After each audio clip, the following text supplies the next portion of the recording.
On here. All right, surveillance. What is it? How to write it. I spent 25 years working in national security. First 10 of that was in the Marine Corps. Started in the 90s and up into the early 2000s, multiple tours overseas, including in Bosnia, some places in Africa, as well as the Middle East, including Iraq for a couple tours over there. I then went to the agency and I worked as a what's called a paramilitary officer for the next 15 years. During that time, for the majority of it, I was undercover. So if you asked me at the time, I would have not have told you I was a paramilitary officer with the CIA. I would have said something different. But I came out from undercover during my last couple of years for a couple professional as well as personal reasons. And part of that was because I was engaging with industry at the time and I understood how to write. I understood a few things about business, and we were trying to get certain types of tech that we were using overseas for our operations.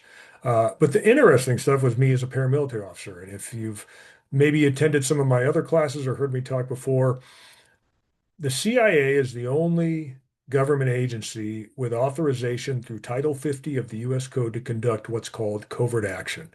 And just real quickly, a definition of that is covert action is an activity that's conducted overseas, whether it's political, military, economic, social, or some other type of activity to affect a foreign entity, not affect anything dealing with the United States, but affect a foreign entity. And we're doing it to hide the hand of the U.S. government or make it look like somebody else did it.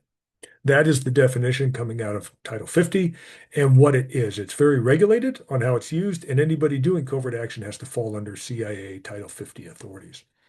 My job as a paramilitary officer was to conduct lethal as well as non-lethal actions overseas in a covert action context. It was very exciting. It was very fun.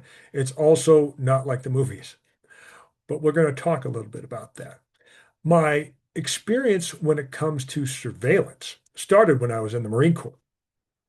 I was a scout and worked in reconnaissance units. So my job back then in the 90s and the early 2000s was to do advanced forward operations. We were going out looking at potential enemy positions, seeing what they look like, reporting that back so that other military units, whether they're Marines or other elements of the armed forces, could take action against it. So that's where I started doing things like surveillance. But surveillance for the military in that context, dressed up in camouflage with all types of cool gear and, certain types of cameras and optics and scopes and, radios that we were communicating all this stuff back with is very different from the surveillance we're going to be talking about here, which is the surveillance I learned later in my time in the Marine Corps.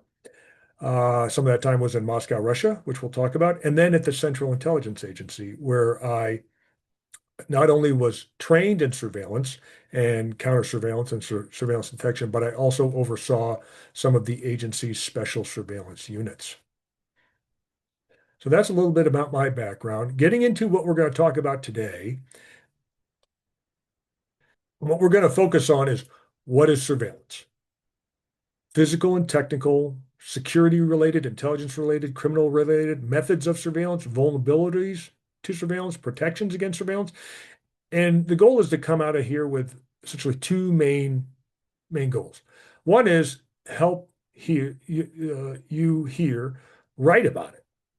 Write about surveillance, whether you're writing a mystery, whether you're writing a spy thriller, whether you're writing a psychological thriller. It's understanding the realities of surveillance in a way that gives your fiction, your work, authenticity. And we're going to talk about how to write it. The other side of it is the information that we're going to be conveying here is also good for our personal lives. We are all networked. We are all on devices. We're on the internet right now. We're watching videos. I'm sure we all have smartphones. You maybe have a smart TV. Your car might have smart activities to it. We're in a world where CCTV cameras are ubiquitous all over cities. You've got them at traffic stops. Big Brother is out there and it's looking. And a lot of that is for our own safety and security reasons. But there is a side of that that also we want to protect ourselves from, which is criminal activity. So those are the things we're going to be going into today. Those are what I hope you come away with.